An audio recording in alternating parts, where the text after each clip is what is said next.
റിനു ഇന്ന് രാവിലെ മുതൽ ചോദ്യം ചെയ്യലായിരുന്നു. കഴിഞ്ഞ 2 തവണ നോട്ടീസ് നൽകി, പക്ഷേ ഹാജരായില്ല. ഇന്ന് ഹാജരാവുകയായിരുന്നു.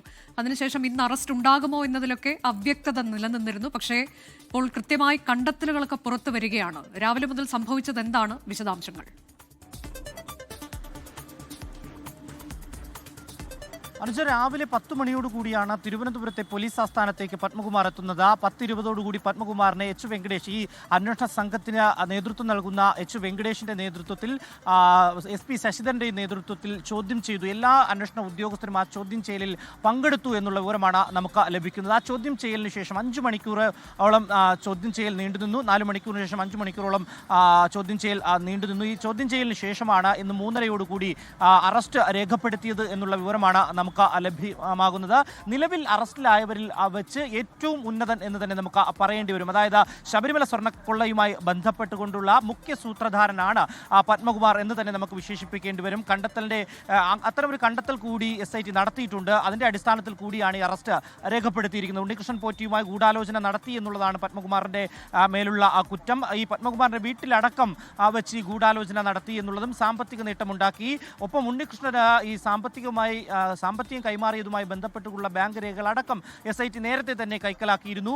അതിനുശേഷമാണ് 2 തവണ നേരത്തെ ചോദ്യം ചെയ്യലിന് ഹാജരാകുന്നതിന് വേണ്ടി അദ്ദേഹത്തിന് നോട്ടീസ് നൽകി. പക്ഷേ പല കാരണങ്ങൾ പറഞ്ഞ് പത്മകുമാർ പിന്തിരിയുന്ന ഒരു സാഹചര്യമാണ് ഉണ്ടായത്. ഇപ്പോൾ N വാസു അടക്കം കസ്റ്റഡിയിലായിരിക്കുന്ന സാഹചര്യത്തിൽ, അല്ലെങ്കിൽ അറസ്റ്റിലായിരിക്കുന്ന സാഹചര്യത്തിൽ വീണ്ടും പത്മകുമാറിന് നോട്ടീസ് അയക്കുന്നു. ആ നോട്ടീസിലാണ് അദ്ദേഹം അതിലും കുതറിമാറുന്ന ഒരു ശ്രമം അദ്ദേഹത്തിന്റെ ഭാഗത്ത് നിന്ന് ഉണ്ടായെങ്കിൽ പോലും പിന്നീട് ചോദ്യം ചെയ്യലിന് ഹാജരാകുന്നു. വിശദമായിട്ടുള്ള ചോദ്യം ചെയ്യൽ. ആ ചോദ്യം ചെയ്യലിന് ശേഷം ഇപ്പോൾ അറസ്റ്റ് രേഖപ്പെടുത്തി എന്നുള്ളതാണ് സുപ്രധാനമായിട്ടുള്ള കാര്യം. എന്തായാലും അല്പസമയത്തിനകം അദ്ദേഹത്തെ കൊല്ലം കോടതിയിലേക്ക് കൊണ്ടുപോകും എന്നുള്ള വിവരം നമുക്ക് ലഭിക്കുന്നുണ്ട്.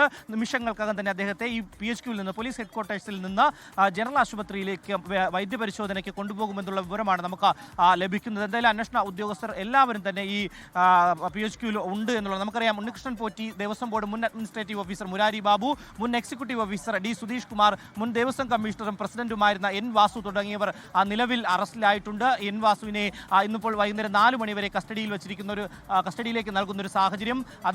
അദ്ദേഹവുമായി ഒപ്പമിരുത്തി ചോദ്യം ചെയ്യും എന്നുള്ള വിവരങ്ങളൊക്കെ ലഭ്യമായെങ്കിലും അത്തരമൊരു നടപടിക്രമങ്ങളിലേക്ക് പോയിട്ടുണ്ടോ എന്നുള്ള വിവരം കൂടി ലഭ്യമാകേണ്ടതായിട്ടുണ്ട്. എന്തായാലും പത്മകുമാർ അറസ്റ്റിലായിരിക്കുന്നു. ഈ സ്വർണ്ണക്കൊള്ളയുമായി ബന്ധപ്പെട്ടിട്ടുള്ള മുഖ്യ സൂത്രധാരൻ എന്നുള്ളതാണ് നിലവിൽ പറയപ്പെടുന്നത്. എന്തായാലും പത്മകുമാർ അറസ്റ്റിലാകുമ്പോൾ പല രീതിയിലുള്ള സംശയങ്ങൾ കൂടി ഉയർന്നു വരുന്നുണ്ട്. ഇനി ഇതിൽ ഉന്നതരായിട്ടുള്ള മറ്റാർക്കെങ്കിലും പങ്കുണ്ടോ എന്നുള്ളതാണ്. നിലവിൽ അല്പസമയത്തിനകം തന്നെ അന്നത്തെ ദേവസ്വം ബോർഡ് മന്ത്രിയായിരുന്ന കടകംപള്ളി സുരേന്ദ്രൻ മാധ്യമങ്ങളെ കാണുമെന്നുള്ളതാണ് ഔദ്യോഗികമായി നമ്മളെ അറിയിച്ചിട്ടുള്ളത്.